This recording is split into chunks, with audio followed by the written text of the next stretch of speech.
Today we are going to have Sri Krishna Puja. It is a very important thing about the power of Sri Krishna that gives you a witness state. This is very important also because in these days of Kali Yuga and complete confusion of value system, all kinds of turmoil makes a very complex conditions to exist.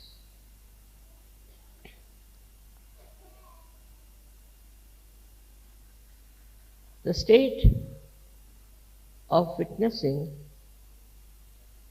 is only possible through meditation.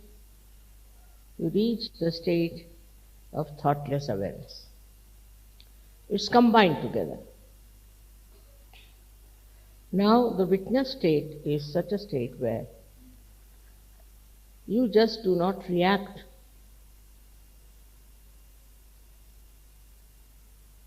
If you react, then the problem starts.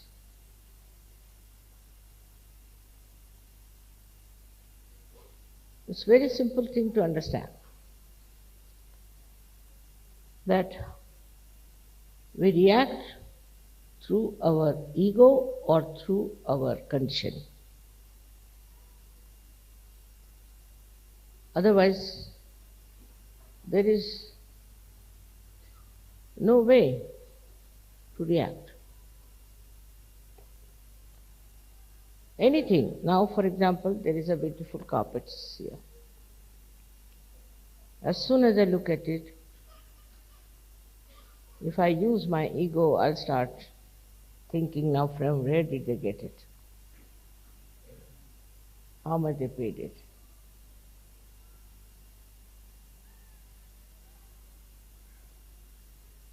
This is the first reaction. Then you can even go further with it. Anger can come in. Why did they bring such a nice carpet? What was the need to put it here? Goes on like that, one after another. Now in my conditioning, if I see these things, I would say that this color is not suited for Krishna Puja. They should have had another puja, another color for this Krishna Puja. So this kind goes on from one to another to another. But that means this conditioning is built up within us. All our problems of our conditioning are really horrible. For example, racialism. We have racialism. In America it's very much more, you can feel it. Though they don't say, but if you go, say, from Italy, you feel it. If you go from India also, you can feel it. Now why this racialism? What is the reason?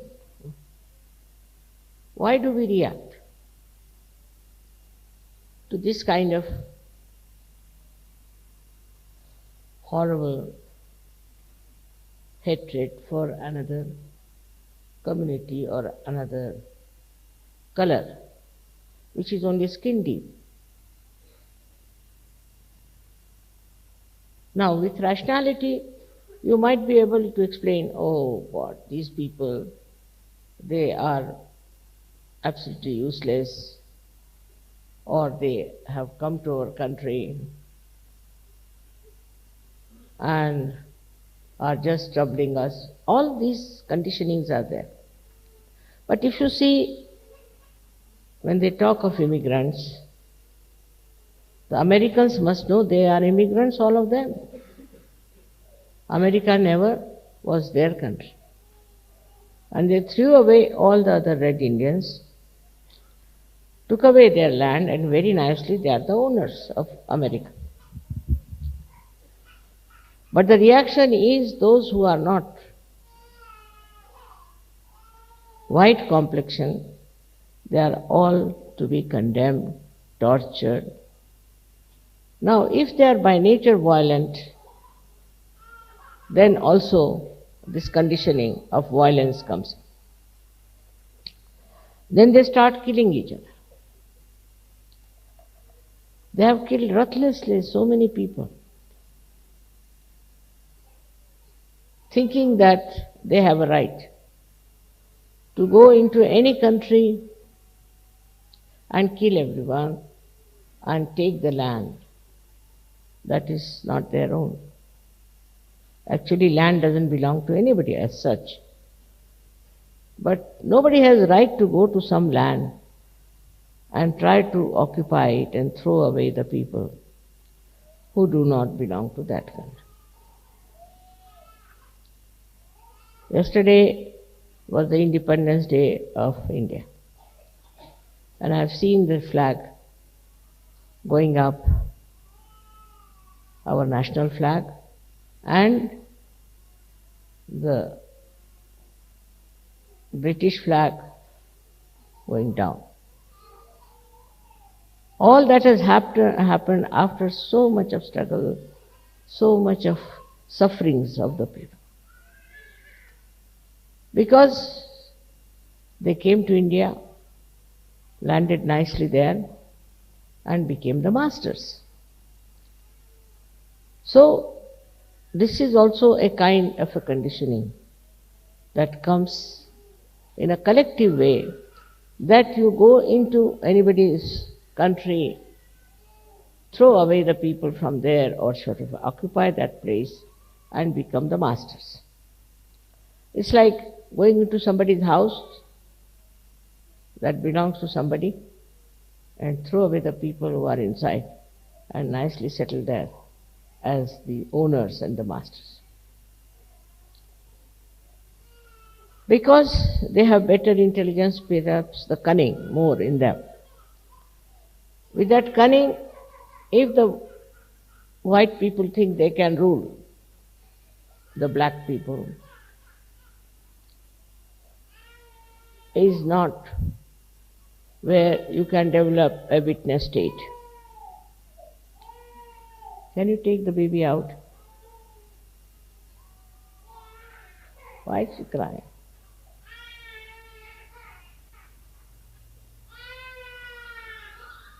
इतना छोटा बच्चा क्यों रो रहा? Must be thirsty.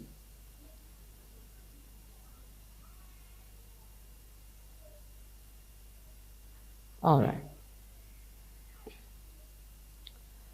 So this kind of conditioning is like a plague and moves from one country to another country, where some people think they are superior and make people look inferior, and the people also are there who accept this kind of situation, accept this kind of a position where they are supposed to be equal.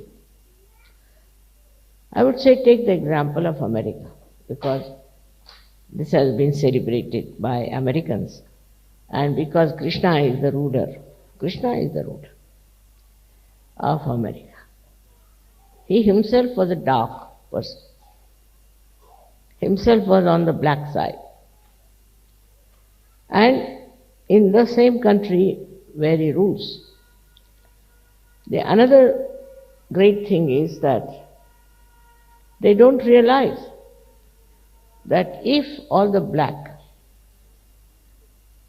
or the Asians get out of that country now, I don't know what will happen to them.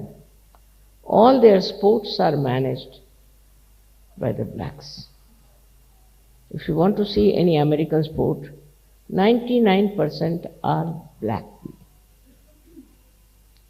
Then if you want to also see the music, Because these black people, though they have black color, which is all right, as you have white, they have black color. But they have a voice which the white people don't have. They can sing so well that no white people can compete with them. The full justice done to the color. Now, if you take out the Asians, all doctors, all nurses, all architects, all accountants, all of them will disappear. Now what will remain? You have to understand that it is color which is nothing to do with your intelligence, with your value system, with your spirit. We are here to achieve our spirituality. The spirit doesn't understand color because it is so superficial and it is so very cruel to condemn someone for the color. Same now is happening as the reaction. Every action has a reaction. So what happens is that you find the blacks are reacting. They are reacting and their reaction can be very dangerous. Every day I read their reactions are coming up so badly, not in America, but all over. They are now thinking they must rise and oppose this domination. But in their own country, where they have people of different colors, little variation, I think. They are all black people, but little variation maybe. So they form groups and they start cutting each other's throats. I've seen on the television how ruthlessly they kill. I don't know what is the difference of color is, but somehow they have formed groups, and this group will go kill that, and that group will come and kill. It's not like Kaurava and Pandava. It's not two types of people, absolutely opposite. It's not that the negative and the positive is there. It's not. They are all negative, whether they are white or black. And they start quarreling and fighting with each other. Now this violence is growing so much. I think violence is the only weapon they use now to express themselves. You see here, something happens, so somewhere there you find they explode bombs and kill so many innocent people. It's very, very sinful to do that. Even the slightest violence is sinful. And this kind of a violence, in the eyes of Sri Krishna, are absolutely to be punished very well. Now this comes through ego. You think because you belong to one clan, another clan you can kill.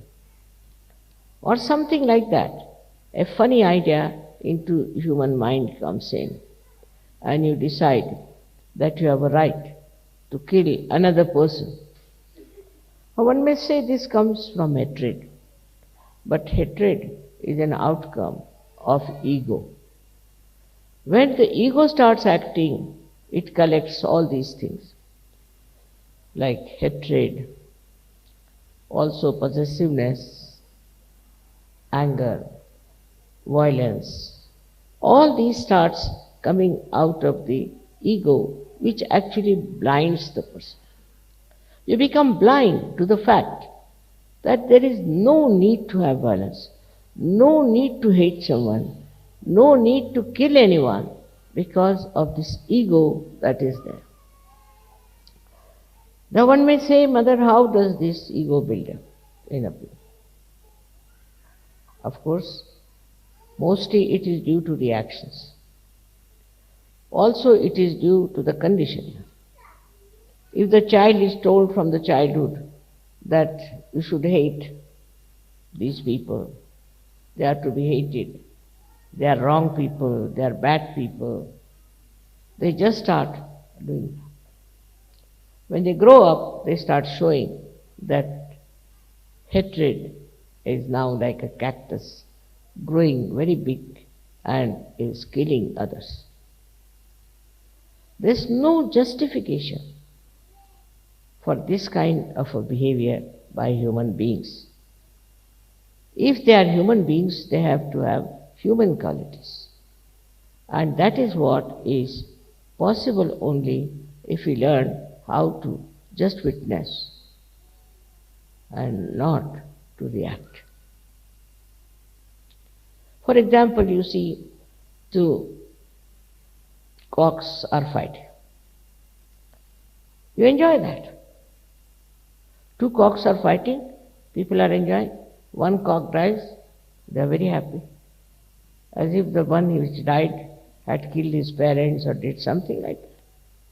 Very surprising. Now in Spain, even now, there are these bullfights going on. Every year, 6 bullfights, every year. And the hall contains more than 10 times more than we have here. And is always full. And now the women have taken to fight the bulls. Now if the bull is not killed, they allow the bulls to go on the street and kill people. This kind of a violent enjoyment is still lingering into the minds of the people. It is so sad to see people who are now talking of humanity, talking of peace, talking of joy, are still enjoying these violent acts. Either they are doing or they want to watch.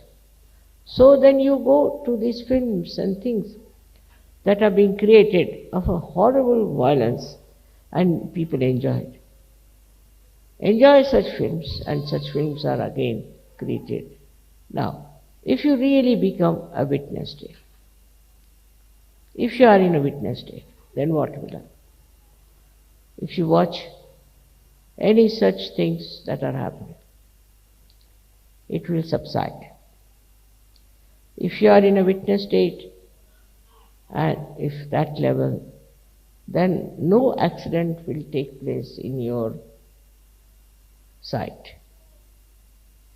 Even if there's an accident, then you can save the person, you can help the person very actively.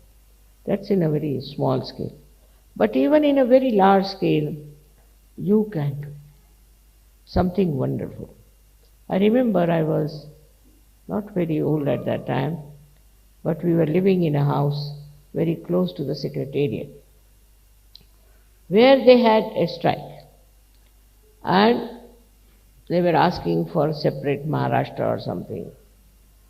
So the police was standing there, and by the order of the chief minister, they were shooting at everyone who was coming. Anyone who passed through that road, they were shooting. They were enjoying a shooting game, all of them. I saw all this and I just couldn't bear it. I just went down and asked the police to stop it. They stopped. You'll be amazed, they stopped. Then I carried those people who were wounded up in my house, took out their bullets and all that, called the ambulance and saved them. But for that, one thing was there, I was in a state of witnessing. So you become fearless. There is no fear at all once you learn how to have the state of witnessing. Because when you are not witnessing, you get disturbed, you get upset, you get excited, You may join also this wrong time of view. But if you are in a state of witnessing, that itself is a power. And that witnessing state helps you to win over so many difficulties of other people. This is Chinese story about a saint. So one king brought his cock to him and said, "You train my cock in such a way that he should win." He said, "All right." So he kept the cock with the king for 1 month. And when the show started, different cocks came from different places and they all started fighting. This cock just stood up and was watching, just watching. And other cocks got such a fright. They couldn't understand how this fellow is not disturbed. He's just watching, he's standing, he's doing nothing. So all they disappeared from the arena and he was declared as a successful man. So this is the best way to bring non-violence.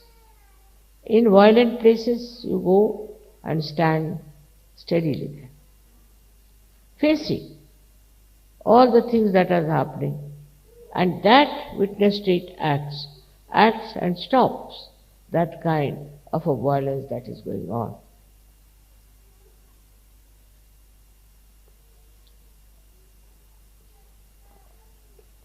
But witness state is not a mental state. It is a state of a spiritual ascent where you become a witness. Best way to practice witness state is not to criticize anyone. Not to criticize. I've seen people who are all the time criticizing others. They cannot criticize themselves, so they start criticizing others. So much so that they don't even see what's wrong with them. They don't even say what wrong they have done to others, because they think they have a right to criticize others, and they enjoy this criticism very much. Actually, there's nothing to be criticized. You just watch and see for yourself. That's all is your right. You have no right to criticize anyone or anything. But some people think if you do not criticize, then it will go on like this and it will never stop. It's not that. Once you watch the thing yourself, only just watch, your attention itself is enlightened now. With that enlightened attention, you can just watch and stop the nonsense that is there. But we are always conscious that we are something great and we have to do this and we have to do that. Under these circumstances, what happens is that you become another problem. Because what can you do? You can't do anything. But what you can do is to watch. By watching and by just seeing things as they are, you really develop a very different state of being. Firstly, all such people who are just witness, what happens to them is very interesting, that their memory loss is much less. Because whatever they see becomes like a picture to them. Like we can say, they can tell you even the color, the folding, everything. Whatever they see is so much in their mind like a photo, and they can tell you exactly what they have seen. And your memory is not lost. While if you react onto everything, your memory becomes horrible. And people are so much habituated with reacting. Like I know of one gentleman, he had a habit of reacting, and I was going with him in the car. So he was reading every advertisement, every name of every shop, every person, everything. He was just telling who is that, what is that, this, that. I was wondering, look at this gentleman, he's talking so much, what will happen to him? But ultimately I found that all such people who are all the time reacting become, actually they have, I think, senile decay, or maybe they become forgetful, very forgetful. But this is not the only loss we have. With this kind of people, when they are formed into a collective, they can be very dangerous. Because with that kind of a nature, they have to do something. They must do something, because after all, they are combined together for a purpose, or we can say for some reactions which all of them have built. In small things, in big things, you'll find people do like that. And some people who are very much developed in this kind of behavior can collect lots of people and do any amount of harm to others. I would get the picture of Hitler. For 9 years, this fellow was watching what wrongs Jews are doing. He wouldn't watch what Germans are doing, what wrong they are doing to the society. And that time the society also was very bad, because they were having all kinds of licentiousness. Now he was noting down, these Jews are like this, they do this, they take money, they lending money, all kinds of things he got into his head. As a result of that, he built up a reaction into him that we must somehow or other see that these people go away from Germany. But then he thought, even if they go away from Germany, they'll prosper again. So why not kill them? I mean, to such an extent that even, you cannot see such films. You cannot see anything of that nature that Hitler did. But he did it. And people who followed him also did it. Without feeling any hitch, as if it was a matter of great pleasure or a joy, or maybe it's a duty. How could they get duty bound to such a horrible thing like killing thousands and thousands of Jews? What Jews had done to them, they could have corrected it. But why did they indulge into such violence? And they wanted to finish all the Jews of the world. It can be very, very dangerous, because once you start losing your witness stage, you can fall into negative collectivity. And thus, this negative collectivity acts in such a bad manner that all the conflicts of the world, all the problems of the world perhaps are related with this. So as Sahajogis, what should we do?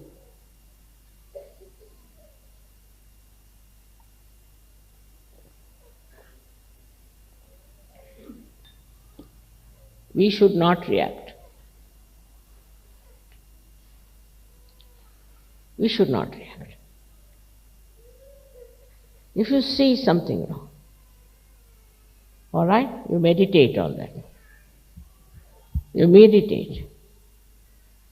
If you find anything wrong happening, all right, meditate on that. If somebody is unkind to you, at that moment do not react. Afterwards, when that person is quietened, you tell him or tell her. Because at that time when he's so volatile or she's volatile, if you tell, nothing will happen. Gradually, I don't say always you can win over such people, but gradually you may be able to make them understand that it's wrong. It's wrong to do things which they have been doing. In a way, you see, the reaction to anything which is stupid also can be very self-destroying. Like some people have built-in reactions, like you have seen this Mr. Clinton behaving. I mean, you can't understand a man of his stature, of his level should have such reactions. But must be from his childhood, or I don't know how he built it up. Now he is in trouble.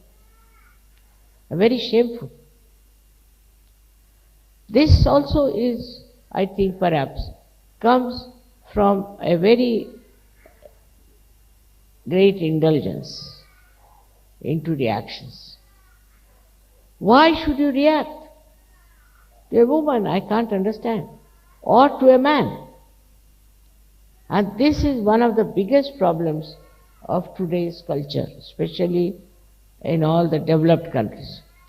That all the time men are looking at women, women are looking at men. For what? Perhaps they look at women because they want to see how many women are looking at them. Or they look at men perhaps, maybe that how many men are looking at them. Why? Why is this happening? Because they have some inferiority complex in them. Or that they want to attract the attention of everyone. I mean, horrible things are done these days to attract the attention of others, to get the sympathy of others. I mean, if you see the level of your awareness, where it goes, you'll be amazed. Like they say, one lady killed her 8 children just to get sympathy from others. Think of such horrible things people are doing. Now, if you want others to have reaction, you do this. That you want others to see you or to react to, I don't know, to give you importance, you can say. But what's the use of such an empty importance? But people are seeking. And is a very common disease of modern life. All the time, how you should look, how you should appear, how you should walk. Everything is so stupid and wastage of energy. God has created human beings very, very different. None of them are copies. No. Even in the nature you find the leaves of trees. They are so unique, you cannot match them with another tree. So that's how human beings are created differently. They are made like that. One has to accept whatever you are is all right. Why do you want to look like another person?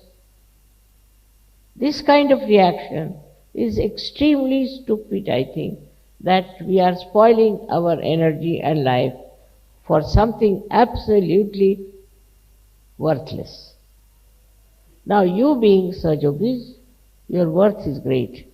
You have come here to emancipate human beings from these silly ideas and foolish ways, the way people are behaving. I don't know whom to blame, but suddenly our attention has become very diversified. Our reactions have become very, very funny. One doesn't know why people react like that, and then why do we worry about what people react? All these things are not only on individual level, but also on a collective level. As a result, you see, new kinds of value system has been created. Now for a mother, say for example, she'll boast of how many men are running after her.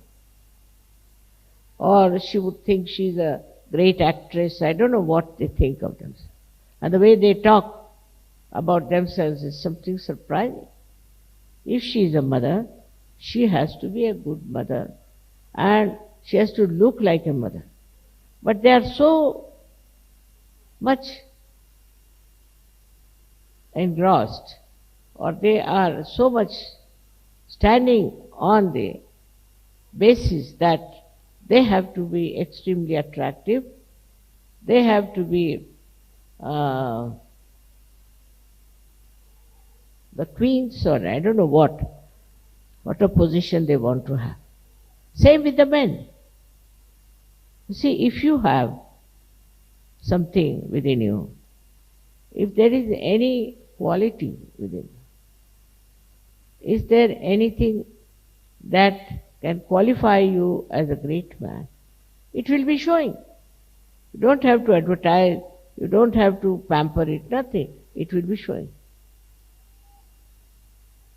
So that indifference, if you have towards the public opinion, I think you can achieve a lot.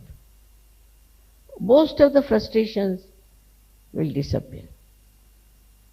In Sahaja Yoga also I have seen people want to show off a lot. I know who does that. But they should know. Once you do not react to outside, you will start reacting to inside, and introspection will start properly. When you see yourself, you will be amazed how admiring you are, how happy you are. Now, if you go beyond that a little more, then you don't think about these things.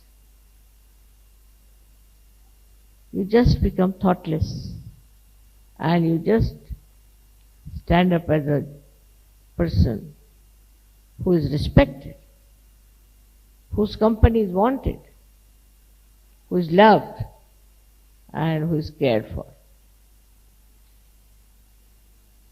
So one should not worry as to what people react, what they say about you, what they think about.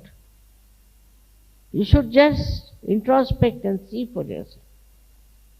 After some time, you don't need even introspection.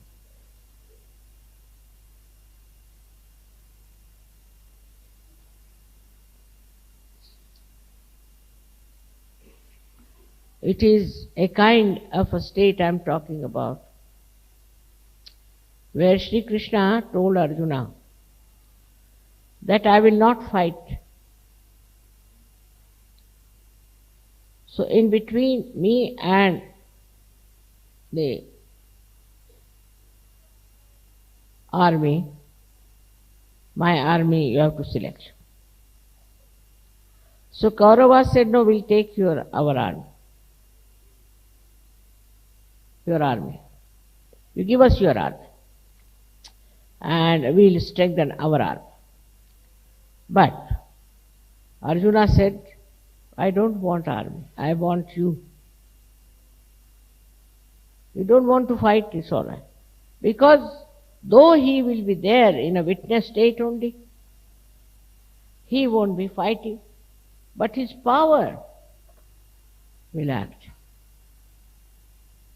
He doesn't have to fight.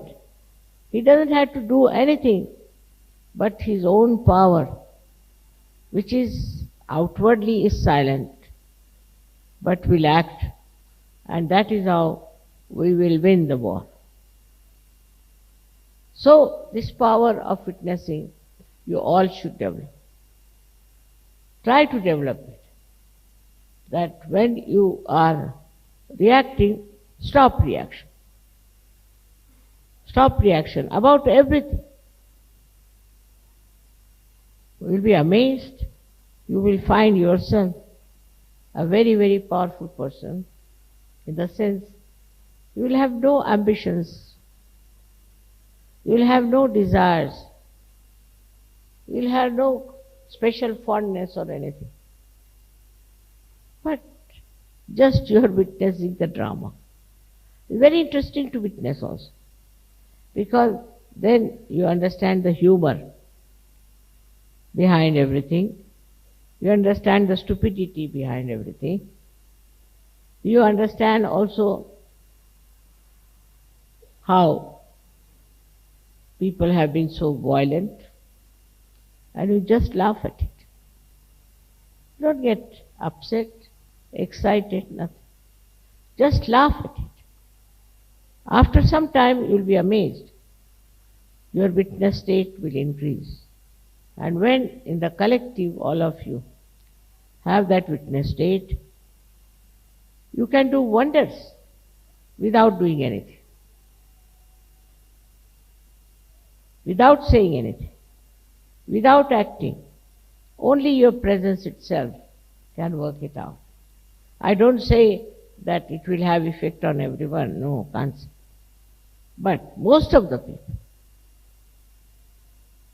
any person who is in that state, he is the one who brings peace. He brings joy. I'll tell you a story of a Sahajogi who was going to another island. He was living in an island for Sahaja work. And he found the whole sky was covered with very black clouds, thundering clouds. So just looked at them like this. And he said, wait till I come back. I'm going to do mother's work. He went to another island. He did the program, everything happened. And when he came back, he wanted to sleep. And suddenly it started raining and thundering. Even the nature understands. Nature understands that you are in that great state of witness. But if you are very ambitious, even in Sahaja Yoga I have known people who are very ambitious. They want to become leaders, I don't know what else. Actually, it's all a myth. All mythical things they want to get to and worry their heads about mythical things. Once you learn how to witness, you will know the myth, you will know the absurdity, you will know the Maya. So to overcome the problems of personality, the best thing is to witness. Practice witnessing. Everything. Before talking, practice witnessing. Before giving any comments, just start witnessing.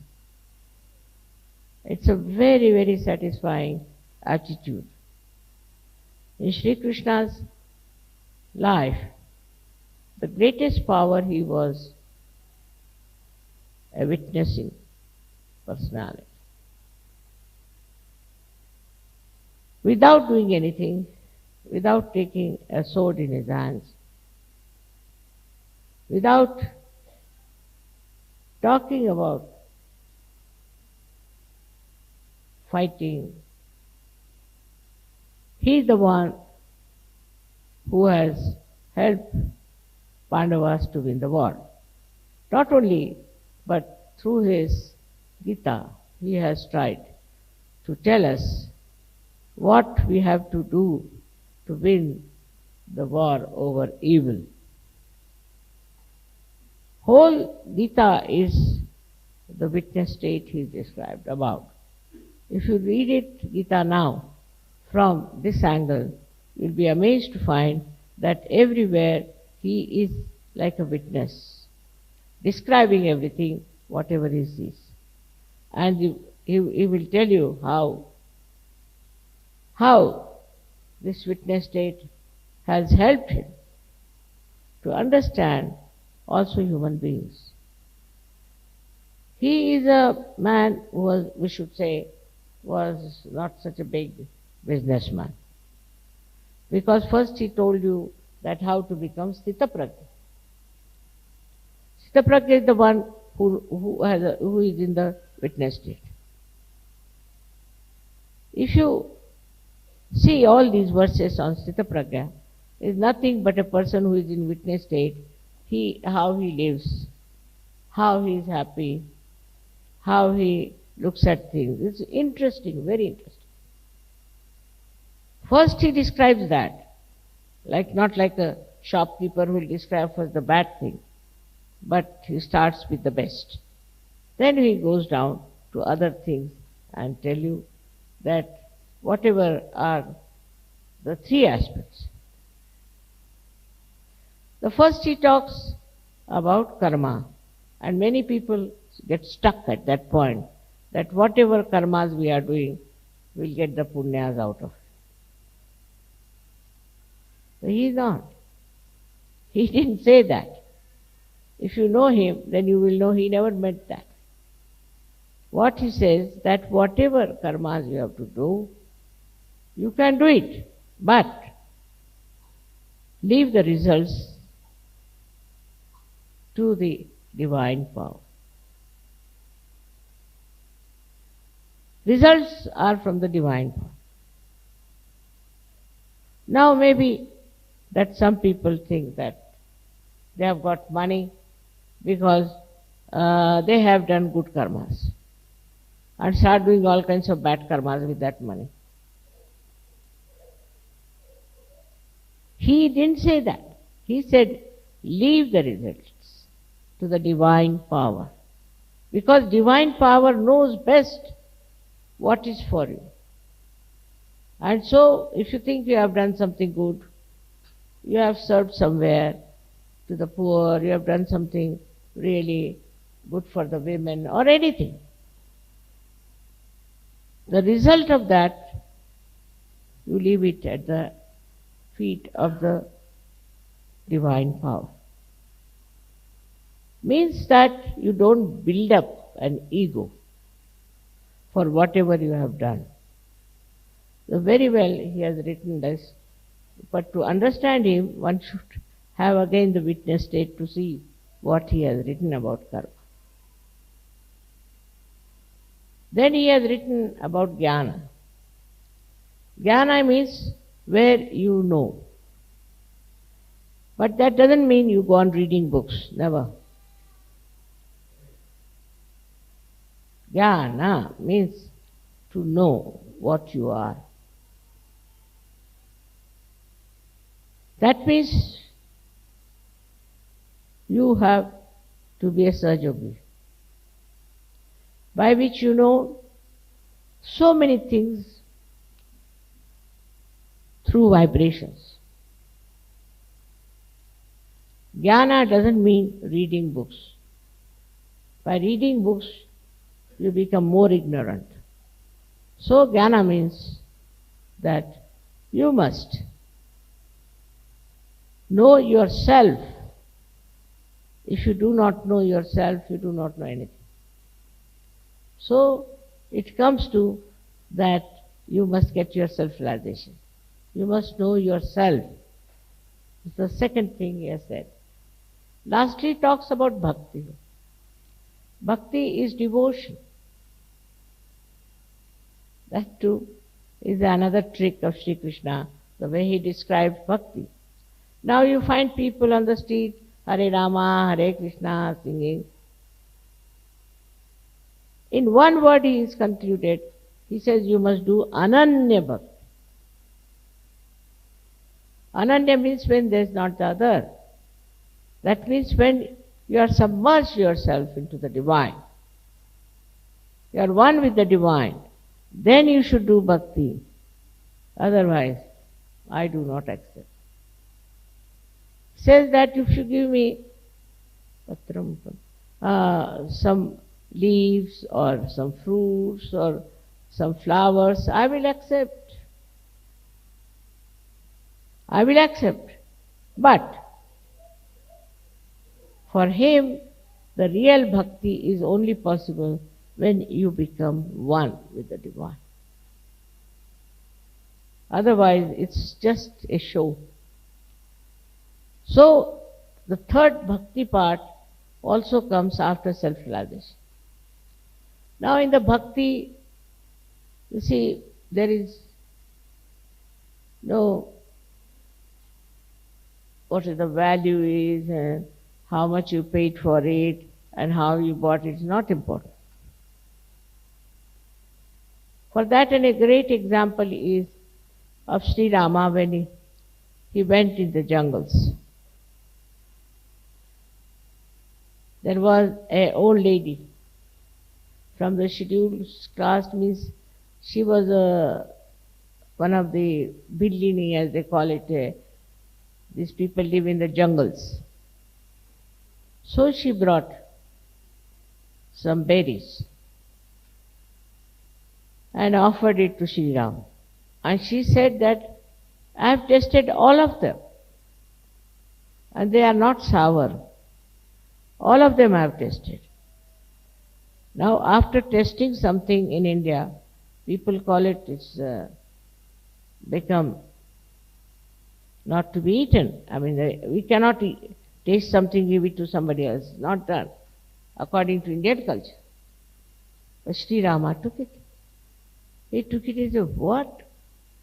Beautiful fruits. I have never eaten such fruit. So Lakshmana got very angry.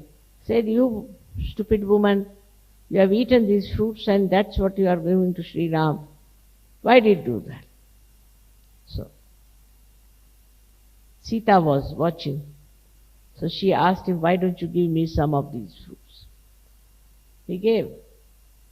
She said, my God, what nice fruits these are. I have never eaten such good fruits. So then Lakshmana also, his temper came down and he said, can you not give me some? He said, why? You were so angry. Why should I give? Ultimately, she gives him that fruit. So what did he see in those fruits? Was the love. The love of this old lady living in the forest.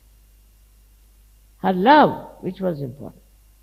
So when you want to give something also, it is your love which is important. Not how much you paid, what value you have spent, nothing. It's the love with which you do it. And that love should be evident. If such things can happen, even with Sri Krishna, the same thing happened. He went to, they called them Hastinapur in those days, where these Kauravas were ruling. And the king was a Duryodhana. And he asked him, you come and stay with us and have food. He said, no, I won't be able to come. He goes to another person, Vidura, who was the son of a maidservant, Vidura. Because Vidura was a realized soul. He was a realized soul. So he went and ate in his house where he had cooked very simple food. Because he was a realized soul, to him, he was the best to have food with. So, your value system should be based on such things like love. Where you can get love, you should be attached to that person. Where you get a realized soul, you should be attached to them. And not to worldly people who think no end of themselves and think they are great. They may be.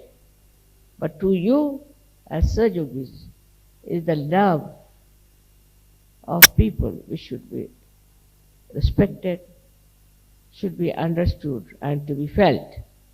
But if you have no witness state, then you will see how much money this man has got, how many cars he has got, what clothes he is wearing. All these considerations will be there.